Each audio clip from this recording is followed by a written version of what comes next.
Election जो कराए थे पीटीआई के, उनको कलअदम करार दिया जाए। 14 जो एप्लीकेंट्स हैं, जो ऑब्जेक्टर्स हैं, उनकी बहस के बाद आज हमारी बहस शुरू हुई। सबसे अहम पॉइंट जो है इस केस का वो ये है कि इलेक्शन जो हमने कराए वो पीटीआई ने अपने आइन, अपनी कॉन्स्टिट्यूशन, अपना कानून, जो इलेक्शन का कानून 2017 का है, जो इलेक्शन कमीशन ऑफ पाकिस्तान ने रूल्स बनाए हैं, उनके मुताबिक कराए। हर एक को पता था मीडिया में कि किस दिन नॉमिनेशन पेपर फाइल करने हैं, हर एक को पता था मीडिया में कि किस दिन इलेक्शन है।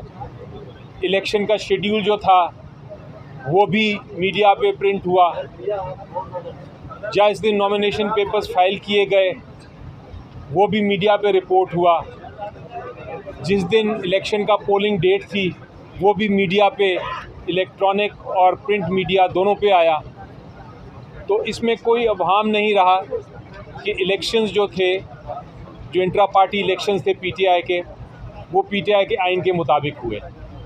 अब कानून ये कहता है कि अगर किसी को इतराज़ है उस इलेक्शन से तो सबसे पहले उसको ये साबित करना है कि वो पार्टी का मेंबर है, सपोर्टर नहीं, वर्कर नहीं, वोटर नहीं, मेंबर, वोटिंग मेंबर। यानी कि हमारी एक ऐप है, उसको कहते हैं राब्ता ऐप। उस ऐप के अंदर जो भी मेंबर्स हैं उनकी लिस्ट मौजूद है। बैरिस्टर साहब अभी आपको बताएंगे चेयरमैन साहब के कितने लोग उसके मेंबर्स हैं। ये जो 14 लोग हैं उनमें से एक भी शख्स पीटीआई का मेंबर नहीं है। राब्ता एप्लीकेशन के ज़रिए जो भी मेंबर होता है उसको एक मेंबरशिप कार्ड भी मिलता है। मेंबरशिप कार्ड के अलावा उनको एक मेंबरशिप फ़ी भी देनी पड़ती है। ये जो 14 लोग हैं इनमें से किसी के पास भी मेंबरशिप कार्ड भी नहीं है, ना उन्होंने फ़ीस दी है। कानून ये कहता है कि अगर आप मेंबर नहीं हैं तो आप एप्लीकेशन नहीं फ़ाइल कर सकते इलेक्शन कमीशन ऑफ पाकिस्तान के पास। तो पहला मौक़िफ़ तो हमारा ये था। दूसरा मौक़िफ़ ये था कि ये जो 14 लोग हैं इनमें से एक ने भी एप्लीकेशन नहीं दी कि हमें नॉमिनेशन फॉर्म दें। इनमें से एक ने भी एप्लीकेशन नहीं दी कि हम कोई इलेक्शन लड़ना चाहते हैं। जो इलेक्शन होता है पीटीआई का वो पैनल बेस्ड इलेक्शन होता है, यानी कि हर पैनल के लिए 15 कैंडिडेट्स चाहिए, 15 मेंबर चाहिए। इनमें से 14 में से किसी ने भी नहीं कहा कि हम ये 15 मेंबर लेके आए थे। ये जो एप्लीकेशंस फाइल की गई हैं इसमें भी ज़िक्र नहीं है कि हम किस पोस्ट के लिए इलेक्शन लड़ना चाहते थे। इसमें भी ज़िक्र नहीं है कि हमने कोई एप्लीकेशन फॉर्म दिया। इसमें भी पैनल नहीं दिया उन्होंने। तो इस तरह इन दोनों पॉइंट्स पे हमने इल्तिजा की इलेक्शन कमीशन को कि हमने इलेक्शन करा लिए हैं और कानून में ये जो 14 लोग हैं इनके पास कोई गुंजाइश नहीं कि वो अपनी ऑब्जेक्शन पिटिशन फाइल कर सकें। और इसलिए हमने इस्तदा की कि ये एप्लीकेशन जो हैं इनको डिसमिस कर दिया जाए। इसके अलावा कानूनी टेक्निकल बहस भी हुई। सिंपल जो उसको अल्फाज में अगर मैं बयान करूं तो जो इलेक्शन एक्ट है 2017 वो ये कहता है कि आपने एक सर्टिफिकेट देना होता है चेयरमैन ने कि हमने इलेक्शन कर लिए हैं।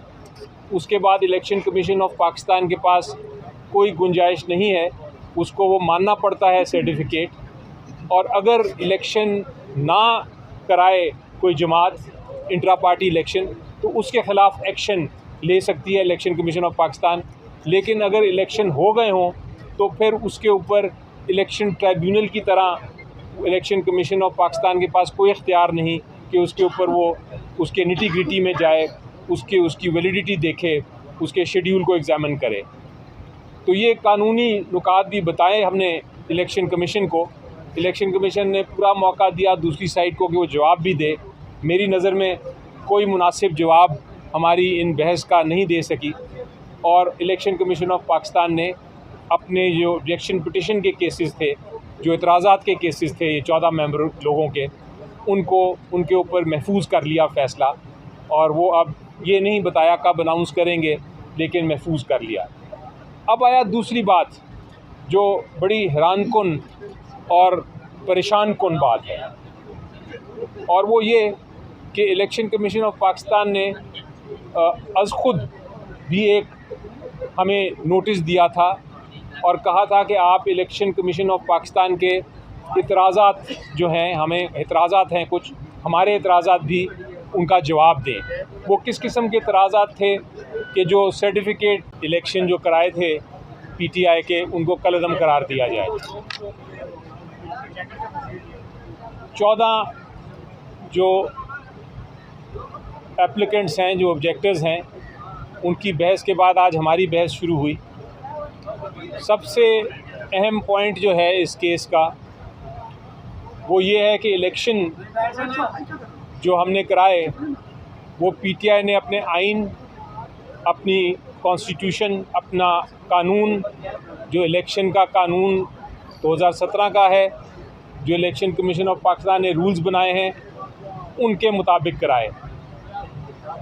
हर एक को पता था मीडिया में कि किस दिन नॉमिनेशन पेपर फाइल करने हैं, हर एक को पता था मीडिया में कि किस दिन इलेक्शन है। इलेक्शन का शेड्यूल जो था वो भी मीडिया पे प्रिंट हुआ। जिस दिन नॉमिनेशन पेपर्स फाइल किए गए वो भी मीडिया पे रिपोर्ट हुआ। जिस दिन इलेक्शन का पोलिंग डेट थी वो भी मीडिया पे, इलेक्ट्रॉनिक और प्रिंट मीडिया दोनों पे आया। तो इसमें कोई अवहाम नहीं रहा कि इलेक्शंस जो थे, जो इंट्रा पार्टी इलेक्शंस थे पीटीआई के, वो पीटीआई के आइन के मुताबिक हुए।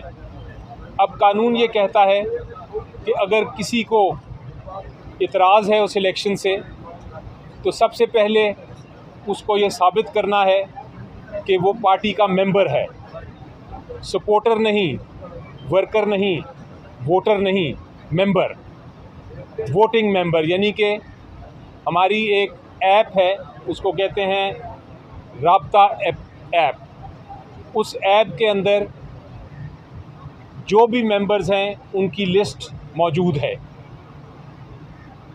बैरिस्टर साहब अभी आपको बताएंगे चेयरमैन साहब के कितने लोग उसके मेंबर्स हैं। ये जो 14 लोग हैं उनमें से एक भी शख्स पीटीआई का मेंबर नहीं है। राब्ता एप्लीकेशन के ज़रिए जो भी मेंबर होता है उसको एक मेंबरशिप कार्ड भी मिलता है।